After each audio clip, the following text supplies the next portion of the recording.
What's happening, people? Welcome to this week's episode of It's All Blakademik with me, your host, Jordan Jarrett-Bryan. Don't forget to subscribe to the channel Blakademik TV if you haven't already. We're across all the social channels, Facebook, Instagram, and Twitter. And check us out. Check out our podcast as well via Acast, iTunes, Spotify, and everywhere else pretty much where you can find podcasts. And also, finally, our website, blakademik.com, where there's a whole bag of information about what we do in our previous shows and all of our content as well. Right, on this week's show, we're gonna have a chat about comedy. We like a chat about comedy on It's All Blakademik. And to do so, I'm joined by another panel of fantastic guests. I'm gonna start by kicking off with comedic writer Ajani Salman. How you doing, sir? Good. Come shake your hand. It's been a minute. You well? Yeah, man. It's good to see you. Music maker and creative Jordan. How you doing, sir? I'll shake your hand as well because that just feels like it's polite now. I can't leave you out too. And we have social media, online cultural leader. That's what I'm going to say. Leader at the end of there. Ransom Bands, what are you saying? Yeah, I'm good. You good? I'll shake your hand too. Cool. Can't leave you out. Gentlemen, thanks for joining me on today's show. Right, let's have a chat about comedy and black comedy in particular. Did anybody, or did all three of you see the Ricky Gervais presentation of the Golden Globes a few weeks back? The monologue. I watch it every year. You watch it every year? Yeah. All right. So I want to know, first of all, what you guys made of it. And first of all, if you found it funny, who found it funny? I didn't see it. You didn't see it? Okay, so you saw it. Did you I find thought it funny? was hilarious. Yeah. That's my Yeah? favorite kind of comedy, just ruthless and just brutal and honest. Do you know what I mean? Yeah. And that's what it was. It was very honest, and that's what made it funny. Okay. So yeah, and obviously seeing how awkward it was in there for a lot of people as well made it even funnier for me. But I like that, man. I like when people toe the line when it comes to comedy, man. I like to be right on the edge of too far. So, Okay. yeah. Johnny, what did you make of it his was performance and his? It wasn't a set. He was presenting. It was a monologue. Awards, Yeah, but it was an opening monologue. Yeah, no, I thought it was funny. I thought it was really funny. So you both enjoyed it. What do you think though in relation to, I suppose, the brand of humor that Dave Chappelle does and the controversy that he was caught up in a couple of years ago? Do you sense there's a little bit of hypocrisy in what one man can get away with and come on stage and just basically say, F it, I'm gonna say what I want to whoever I want, and what can you do? And another man that has a similar kind of attitude towards his brand of comedy, but yet he gets pillaged for it. Do you see a hypocrisy between? I think there's a difference. I think it's not as simple as two people speaking the truth, because I don't think that's it. Like, as I say, if you watch the Ricky Gervais thing, him making a joke about Leonardo DiCaprio dating young women, which is true. It's fact. Do you understand what I'm saying? That's a different thing. And I think I'll say a lot of Dave Chappelle's comedy in his recent stand-ups have told that line as well. But I do, honestly, I would have said there are certain bits where I'm like, yeah, you take that one there, you push that one there a little bit too far. Do you think Dave Chappelle could have got away with doing the same monologue that Ricky Gervais did?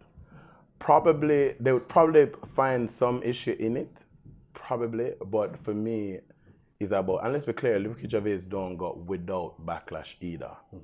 I feel like that's important to note. Say, some people do think Ricky Gervais take it too far all the time.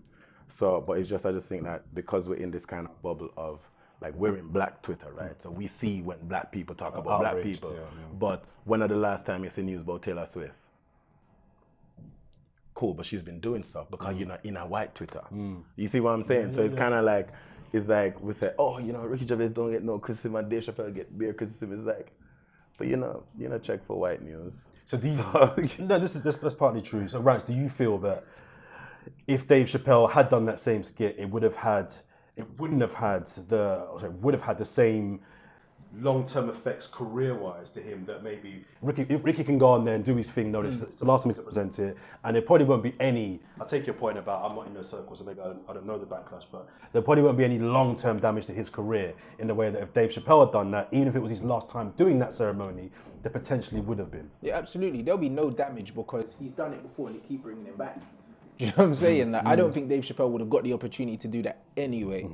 But so I do think that there is a difference. Like, there's no two ways about it. And you say about different types of Twitter, but me, I'm on every Twitter. And I'm telling you, yeah, whatever's trending worldwide is what I'm seeing. Like, I saw Dave Chappelle's thing trending worldwide when he done the thing. When Ricky Gervais done the thing, it was trending worldwide, but the feedback was completely different from what I read. Do you know what I mean? And I don't think that Dave Chappelle's was really any worse than what Ricky Gervais's was doing. I think that Ricky Gervais's was probably worse because them guys were there as well, so it could have kicked off. And he was kind of like, yeah, well, I don't care, innit? I'm Ricky Gervais. And he'll go and he'll get another job. Let me ask you, Jordan. Do you see a hypocrisy generally across what some comedians can get away with and what others can't, or do you take the Johnny's point in that maybe I'm just in certain circles, so I see the different kind of controversies and the reactions to? So I mean, there's probably going to be a race element to some of these issues, but I think the general hypocrisy will exist where comic isn't big enough. So like Dave Chappelle now, he can get away with that because he's too big for you to stop. Because there's enough people Cancel him. there's enough people that don't care about whatever he's talking about and don't see it as a problem that they're still going to keep watching it. So he's fine. Maybe if he did it 10, 15 years ago, his career might have taken a different path. So I think that's more of the issue because people like to make excuses for people that they like. So there's enough people that will still defend Bill Cosby, for example, because of all the work that he's done. But if somebody else did the exact same thing and they didn't Early in their career, maybe they just didn't have the same influence on culture as he did, then they're not interested. So people will always defend what they like, and you see it all the time. Like Michael Jackson did whatever he did, and because of his catalogue, you've got people jumping up, people still like making excuses. I don't know if he did it, but it's like if it was anyone else, then So I think it's how many people like you. Could I make a distinction though, in terms of the jokes being made? Because again, I feel like Ricky Gervais called out the people in the room about their habits. That's a very specific thing. Versus, I remember the Sticks and so Dave Chappelle's last one, Sticks and Stones. Again, him talk about suicide, him talk about all of them kind of things. A whole community beyond where he was. But I would say that I remember there was one joke in there where I'm talking about R. Kelly. I don't know if you can swear in this or not. But he was like, how can you say that the girl's 17 in the video? You should have said she like 36. And then he said, but the judge would know he's lying because we all know that there's no such thing as good 36-year-old pussy. The prior joke about saying, that's some good 36-year-old pussy was funny.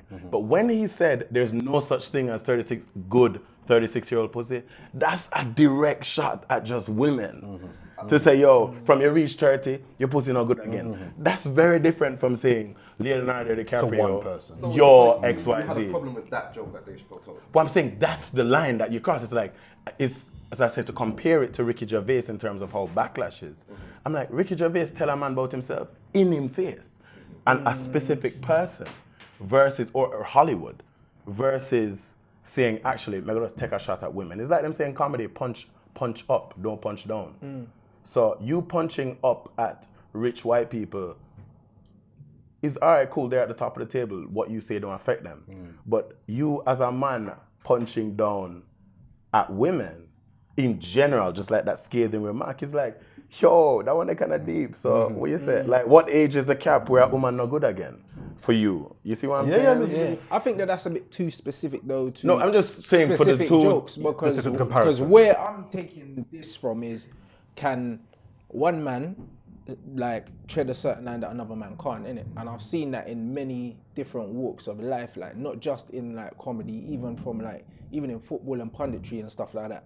You get like these white middle class pundits that can go and do this. They can be different characters. You can be the bad cop. You can do all these different things that as a black man you can't do. You just have to go there and sit there and just speak when spoken to and be the nice guy. And then the white guy could come in and just be cussing everyone out and being really outlandish and that. And they'll keep bringing him back on. Do you know what I mean? And you see in every different walk of life, like you can't get away with what them man could get away with. Like it's impossible. For sure, I just think is what I was just making a note to say. With Dave Chappelle specifically, like certain there's certain specific things where people, but for sure. I just think that they're both being outrageous anyway. It's just like when you look at hip hop as well, some of the stuff that Eminem's rapped about, like killing people and raping people and all that. Do you think a black man could come out and make that kind of music and still have a career? Never gonna happen. It has happened. Who? Ghetto Boys. Do you think they're the size of Eminem? Who the hell is Ghetto Boys in comparison? No, but what I'm saying is, hold on a second. The level that their career was at, it didn't tear down their career. That's what I'm saying. It didn't tear it down, but they never got anywhere near. Listen, Eminem ain't been relevant for ages, and Eminem's still Eminem. Do you know what I'm saying? Like, he probably could have gone jail for some of the stuff that guy said. It's not relevant. Okay. No, but he just released another album. But Yeah. what I'm saying is, he ain't really relevant. But he's always kind of been relevant because of the heights that he got to, innit? And the fact is, there's no way some of the stuff he rapped about on his first album. Boss with Bro, it, how can you bust I agree. with that kind of content and still be relevant? That was a black man. They would have found a charge from man, and he would have been riding a bird. So bringing it I back. don't agree because you've got people that are rapping about murder, just in general in gangster rap, selling drugs. Look at NWA got big off disrespecting police and all this kind of stuff. Yeah, fair enough, police was arresting them. It didn't stop their trajectory though. They were still on the rise. So Let's bring it back to comedy, and I want to know from you guys whether you feel like when you get to a certain level as a comic, you just don't have to care anymore. You don't have to care. That's the same I in think life. if a lot I of think big in life comics in are general, like that. you're right. I think so.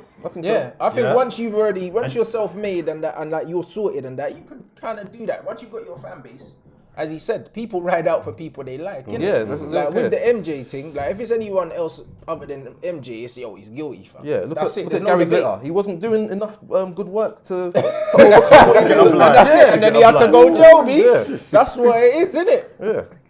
So let me ask you, Johnny. You're a comic writer, and I want to ask you the question as well, Rans, because you've done a bit of stand-up. But how much do you care about what people think about your jokes when you're writing jokes?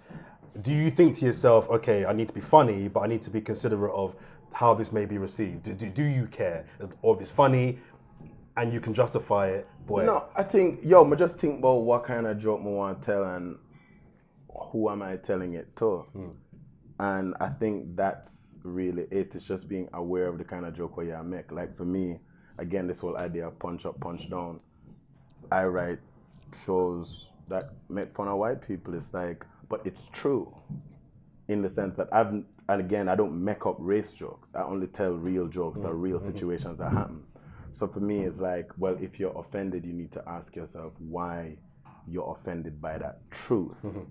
So I feel like as long as what you're saying is honest, it's the same way. As long as you're saying is honest, people now go really like, yeah, what is there to offend? Like, it's true. It's the truth. And when you came to one of your live shows a year or so ago, when you were doing stand-up comedy, how much did you care about whether people cared what they thought about your jokes? As long as you could justify your jokes and you felt they were funny, is that all mattered to you? Or did you consider, boy, maybe this is funny, but...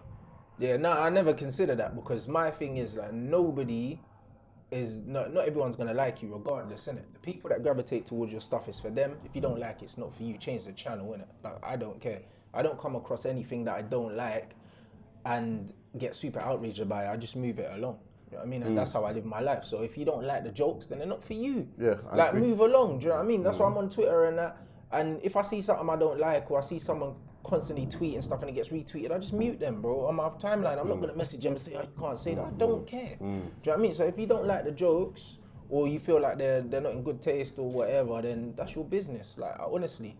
Who are the comics that you like, Jordan, and why? Dave Chappelle. Yeah? Your favourite comic? I don't know if he's my favourite comic, but I like Dave Chappelle. I think he's funny. I like Eddie in his peak. Who else is there? So you put me on the spot. Okay, easy question. What is it about those comics that you like? What's the kind of brand or the brand of comedy that you particularly that you like? What does it for you? So I don't know if it's so much the brand of comedy because I think part of it is how you do, because it's about delivery and how you kind of structure a topic. So to me, you have to be a bit clever with how you structure your jokes and how I can't predict where it's gonna go. If I can do that, then it's kind of like okay, well. It's Kevin Hart. That's what it is. Well, yeah. So I think Kevin Hart was kind of funnier in his early days, but now it's just like I can do a show and collect some checks and just tell some stories, and it's just like okay, it's mildly humorous. I'm not gonna laugh out loud, but it's light, so it's whatever. So, but yeah, for me, it has to be kind of clever because that's like when I listen to music, it has to be kind of clever. I don't want to be predicting the way you're gonna write something. It's just like a bit lazy. Yeah. So that's more what it is. Yeah. Johnny, Dreaming While Black was edgy and quite out there, some may say. Some may say. Did you have any reservations when writing this particular show? No, because I guess no. Actually, no, I'm lying. My reservation was again for my audience, who was like, who do I want to not be pissed off? And for me, if I'm making a web series about Black people and Black people's struggle, it was kind of important that, like, I felt like I was like, I hope Black people think this is funny, you know. And so I care about my audience, and so yeah, it was a consideration there, but. I feel like as long as you, as that's what I said, truth and what you're trying to say, and you know, again, if some people are offended, it's like, well, why are you offended? And some people comment and say, yo, why we have to always show Black people in a struggle? Why we can't, you know, show Black people as kings and rate. And I'm like, brother, I don't have budget to make no palace, so we can't make no show about no king. You know what I'm saying? So it's that simple. Like, when I get that kind of money, I'll make that kind of show. So, but yeah, I care about what my core audience thinks and the people who I'm representing, what they think of themselves. And does Black British humor for you translate internationally? Do people abroad, I know you work abroad a lot, do people you know, beyond these shores get and connect and understand not only British humor, but because I think there's a uniqueness about Black British humor. Do you think that translates abroad, or do you think that's very unique to this country? Yo, man, you can't ask me that. Because again, I don't, from my accent, you know, I didn't really grow up here. So even for me, funny enough, when I was thinking when Dreaming Was Black, I was thinking, will people here find it funny, or is it that because Jamaica love make fun of people, like if you drop somebody, I go laugh. You know what I'm saying? So that's what me kind of grew up in funny. So I was like, yo, I don't know if people are gonna find this thing funny. Cause the reality is, I'm making jokes about the plight of Black people in England. You know what I'm saying? So, but generally, I think Black British humor translates. I feel like there's a universality weirdly in Blackness, even coming here and meeting like Africans and the kind of joke what them run and the same joke what me would run, and I'm like, oh yeah, so definitely I feel like it translates. Do you guys agree? Do you think that our humor here works or can work in America or I think Caribbean, wherever? I don't. It depends when you say America, innit? Because you get like very Americanized like Black people, and then you just get like a diaspora like us and that. Do you know what I mean? So it's different. But I think a lot of like our humor and the way we grew up and that it's universal, no matter what country they're in, whether they're in Canada, whether they're in the States, whether they're wherever. Like, it's kind of like they can identify with that. I suppose Mo Gilligan's an example. He got a Netflix special last year, and that, according to what I've seen, has done really well in terms of numbers. And his humor, a lot of his brand of humor is very London Black boy centric. Do you know what I mean? So I suppose that cuts through. Did you guys see that his Netflix series? What did you think of his show?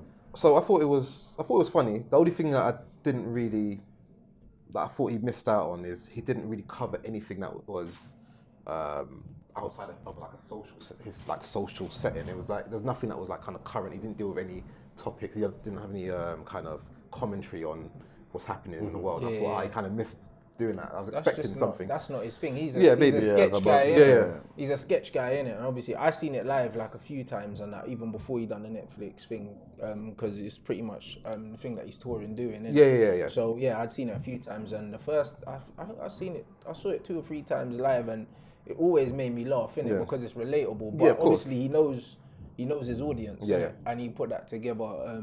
He put that together well. But yeah, I don't know how that translates, like in America, etc. But I know here, and selling out and doing multiple tours and smashing it up. Yeah. As someone I'm sure has been to comedy shows, someone that has done stand up in front of live audiences, someone that writes comedy, I want to know from you three: is there ever such a thing as a good heckler? And I'll start with you because you've been the person in front of an audience. Yeah. Can there be a good heckler? When you say good, I think you could bring the best out of me, but I will win. You know what I mean? You're not coming to my show and leaving. Nah. You're getting it, innit? So it's one of them ones. You're not that comic. It's like, look, mate. They've come here to see me. Just shut up. You're spoiling for everybody else. It depends. If they're good enough to get a reaction from me, like I'll swat a fly with a sledgehammer, innit? I'm taking you out. There's not going to be a back and forth exchange. It will just be like a one-punch knockout, innit? But I think a good heckler is one that gets a response. Do you know what I'm saying? Like a proper response. But I don't really like them, to be fair. It's just like, if you don't like it, really, it's never happened to me, but if you don't like it, just go with it, bro. Jordan?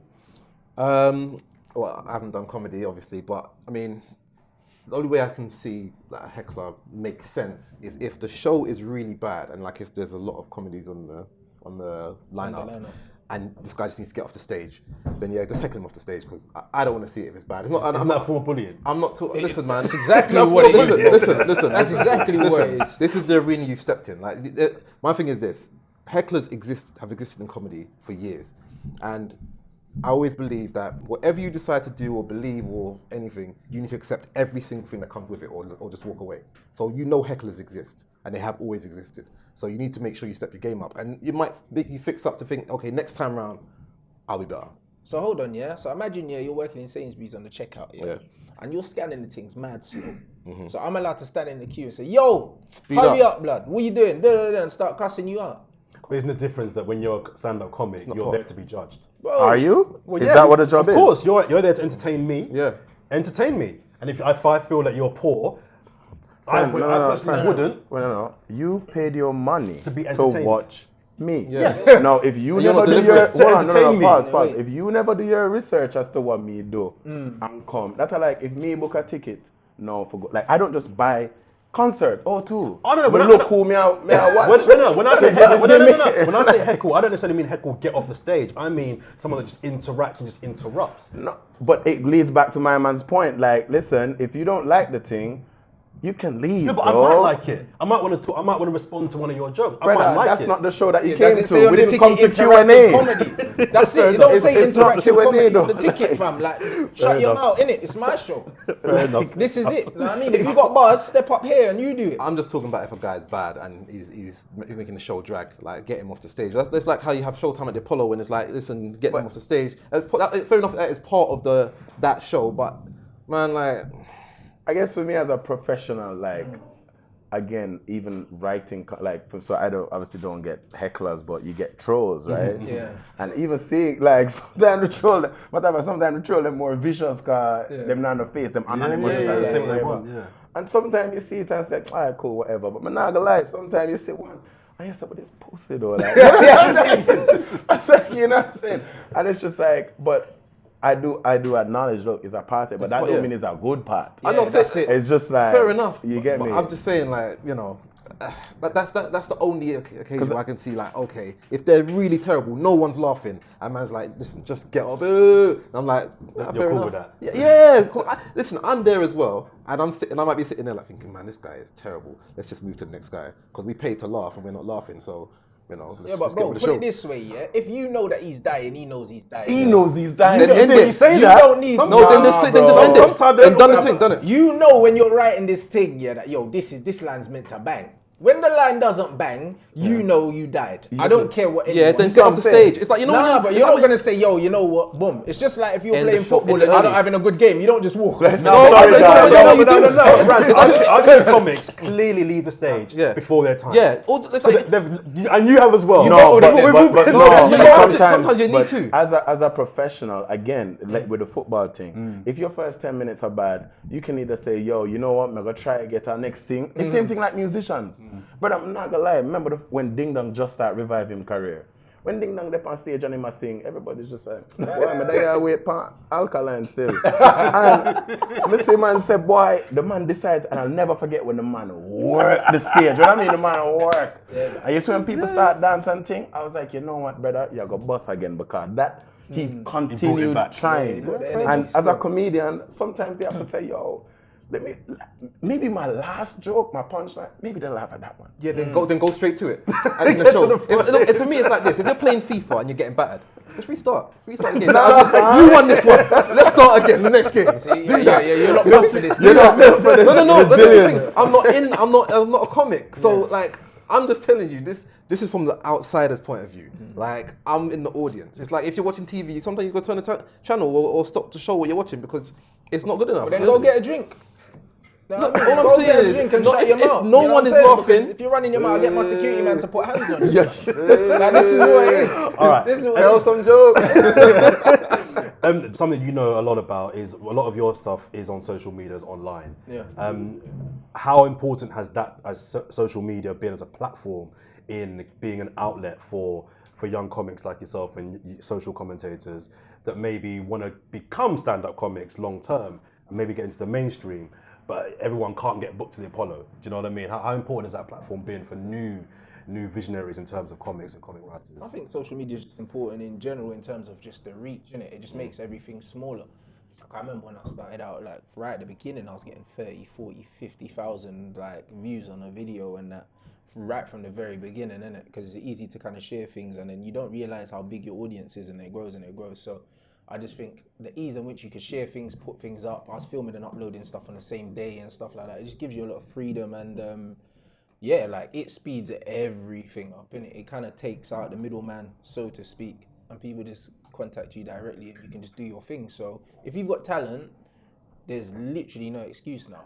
Like before it was like, I don't know the right people, I need an agent, I need this, I need all these things. No, you don't. You don't need a comedy club, all you need is your phone. So that's the upside. Is the possible downside to the fact that everyone now could just have a phone, tell a couple of jokes and upload it? Is it maybe killing the craft of interacting with an audience live? Because I can tell a joke while I think it's funny on my phone, upload it, whatever. But that doesn't necessarily mean I know the craft of standing in front of an audience of people and trying to work a crowd. I feel like that's like saying, oh, I'm a documentary filmmaker, that's killing fiction. It's two different skills. Like I write, the two can coexist. I write comedy fiction. But I never say, yeah man, book me per stage half hour, 10 minutes, maybe 5 minutes per stage. You know what I'm saying? Because it's a completely different craft. Yeah. So I do feel like even for the people who start out just because of democracy and kind of moving, like cool, let me build up my following. Those people who build up them skills as a like skit person still have to build up them stand-up skill as well. Like you can't just be a great sketch character performer and decide say, yeah, I'm gonna just jump on a stage and do what I do on Instagram. Yeah, they don't make no It's money. two different skills. So I just feel like even if yes, one platform can get you noticed, if you want to do the stage, you still have to develop that stage. It's still got to be good. Yeah. Yeah, indeed. Netflix, they're massive on comedy. I think a lot of their comedy is awful, personally. Most of it is. Do you agree? Yeah, they have the odd standout, but most of it is terrible. What, you mean the stand-up on there, or do you just Oh, mean but the- I think generally on Netflix, there's very Oh, few I don't on really watch the Netflix. comedies that much. That's mainly The the stand-up. stand-ups in particular, but I think generally, I want to get your opinions on the amount of money they're pumping into comedy in that division, and yet we've all agreed that it's not particularly great. Why do you think that is? Are they going to the wrong particular writers? Is the genre of comedy? Which comedies? Because which comedy do you I'm think just is the great? stand-ups. No, that I'm just asking, which comedy do you think is great? It's good. Yeah. Oh, wow. Forget Netflix, wherever. When's the last time you saw a good comedy thing? Well, a lot of the comedy that I see tends to be on just YouTubers, so people like rants that are social commentators who are funny. But that's It's a very different, again, we're talking about It skill is, sets. but I would go as far as to say that I don't think there's a lot of good comedy, period. But I'm When's just the last thinking good with them, comedy you've seen? personally, Yeah. I like The Office. Okay. I like dry humor. Okay. And It's a bit when more was clever. that? Yeah. And that's 15, 20 years ago. Yeah. So there's been things probably since, but that's one that comes to mind. I'm just thinking the amount of money that Netflix are pumping into their comedy division, and yet what we're getting back, in my opinion, is poor. I'm just wondering where they're going wrong. But didn't Sex Education get over 40 million views in like a month or something dumb like that? So I would say you, because I'm just qualifying your thinking good or bad. Others like it. I'm yeah. just like, you may not like Yeah, it, yeah, but yeah. clearly Yeah, it'll it's make doing them well. money. So do you think that they're doing a good job in stand-ups and in terms of programming and series? Yo, every show is every network has hit and miss, just like Netflix. I do think some of Netflix shows are really funny. Ironically, Sex Education, which the first time I watched it, I was like, yo, this don't make no sense. It's like this American school but British accent. Like when you get into it, I'm like, actually, that show is funny, you know. You know what I mean? I saw there are shows which I think are funny and there are shows which are not, but I wouldn't say that. And again, is Netflix get Dave Chappelle for the all them sketch them. You know what I'm saying? So Chris Rock's got one which Yeah. I enjoyed, That one that was good. That tambourine one was one. good, yeah. But you know what it is, yeah? I think a lot of people need to understand when you're watching something, what you're watching it for. Do you know what I mean? There's different types of comedy. Like if I watch a certain man, I know I'm gonna laugh. I'm gonna get this kind of laugh. If I watch someone, I'm gonna watch this kind of laugh. It's not the same, innit? When I watch Chris Rock, it's not the same as watching Dave Chappelle. It's not the same as watching Kevin Hart. It's not the same as watching that show. And there's other shows that are funny, but it's a different kind of funny. Do you know what I mean? Netflix are throwing money at these things because these people are doing numbers, innit? And if you look at the numbers, people are finding it funny. Maybe it's just not our thing. Do you know what I mean? It's not like The Office or whatever, but I just feel like where comedy's going, like there's just a lot of things that you can't say now. Like even when you're talking about like Eddie Murphy and like Raw and Delirious and like, all like the He's game is the apologising. tea joke and them things. Bruv, you think you can do that now? Like, he's been apologising for it. You see what I mean? And how problematic is that? I think it's extremely problematic because I feel like, me personally, like I think comedy is a one space, as long as it don't come from a malicious place, that you should be able to pretty much say whatever you want. Like I was watching, was it Family Guy, like one of the old episodes like yesterday, and you went out for Halloween as Bill Cosby with a blackface and the afro, and man was like, right, you can't say that, you can't wear that, this, that, and the other. But bro, I never laughed so hard in my life when I saw a man dressed up. Not in my head. No part of me thought, right, this is wrong. What Eddie Murphy doing? No, it was in Family Guy. It was the youth, went dressed up as Bill Cosby. Stewie. No. Thingy's son.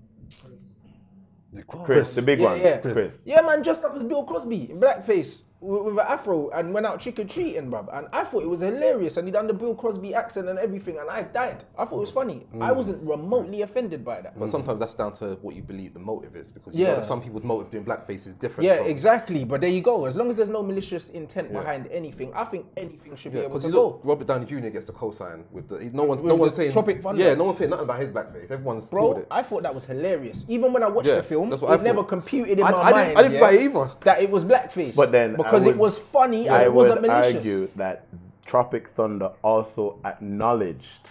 But that, so did like, Family Guy. Meaning Robert in the show, the character, Robert Downey Jr.'s character, was acknowledging that, I'm like the only black person here, and I'm not really like black. You see what I'm saying? Like they made it a this point. is where malicious intent comes into it. If there's no malicious intent, I know you say punch up, punch down. I feel like you can punch up everyone. Honestly, everyone can get blows, fam. As long as it don't come from a bad place, just close your eyes and swing everywhere, take everyone. I sort of agree. So sometimes it's like, especially with a blackface, it's not so much about just malicious intent, it's about your relation with the community. Like if you're kind of respectful of the community and that community respects you, because someone might not have malicious intent and try and do it, and me and man are like, no, you can't do that. You're not cool with us, so no, you can't get away with it. So sometimes malicious intent is part of it, but sometimes you still can't get away with it. I've just got to wrap the final question for the three of you guys. Are black audiences harder to make laugh? Or are we easier to make laugh? It depends on who's telling the jokes, bro. Because Okay, so let's say you got a black comic. I'll give an example. Mo Gilligan, for example. Do you feel like we laugh more at him than we would say a white equivalent? Are we? Is the bar high for us? What I'm trying to ask, is the bar to make us laugh quite high, or are we as a group of people? And I know we're not a homogenous group of people, but as black people generally, are we quite easy to make laugh? It's easy to make someone laugh if you know what they find funny. Full stop. So naturally, black comedians, black comics get more laughs out of black people because they know black people. I think it's simple as that. Like there are loads of comics, like white comedians who may sip on the channel for Apollo and thing. I mean, I said, Jano, them really get that job, yeah? Life good in. But the whole audience are laugh. And I'm like, well, I guess they white audience understand white comedian. Like, so that makes sense. So I feel like it's not necessarily harder. It's just the harder part is, can you transcend outside of your community? Yeah. So that's the hard part. Is there a lot of laziness from black comics that stick to 2 or 3 types of jokes? I think it's too safe, and I think to be honest, that comedy I don't really like it. If I'm honest, not too much, because it is too safe. It's obvious. I'll be like, your dad's Jamaican. You did a Jamaican accent. Well done. So what, bruv? So like, that's not funny. Yeah. You know what I'm saying? It's funny when my dad does it, but now like man don't really want to hear that now. Like make me laugh because you're funny, your innit? material. Yeah. Like don't say, oh yeah, go get the belt. Yeah, we've all been there. So what, bruv? I'm a big man now. Yeah. My mate's sending me for no belt now. Yeah. I think. Final point, John. Yeah, so I think. So it's easy for a black comedian to make more of a black audience laugh because there's more things that they can relate to. Oh yeah, I remember that, blah blah blah. So even some of the stuff that he said he don't laugh at, you're gonna see black people laugh at it because they can relate to it. Then they'll have someone like, let's say Dave Chappelle, for example, who his comedy isn't specific for like a black experience, so it crosses borders. So you're gonna have a white comic that's gonna do the exact same thing that Dave Chappelle does, and then you're gonna have certain white comics that only really maybe because of their delivery, because sometimes the content might be the same, but their delivery isn't delivered in a way that will cross over to a black audience. So you're gonna have the ones in all races. You're gonna have the ones that cross over to everyone, and the ones that are good in their own lane. So I don't think it's difficult to make black people laugh. I think that everyone works in the same lanes, and white people aren't gonna laugh at, say, a black person talking about get the belt or or jollof blood. Yeah, At that. yeah, exactly.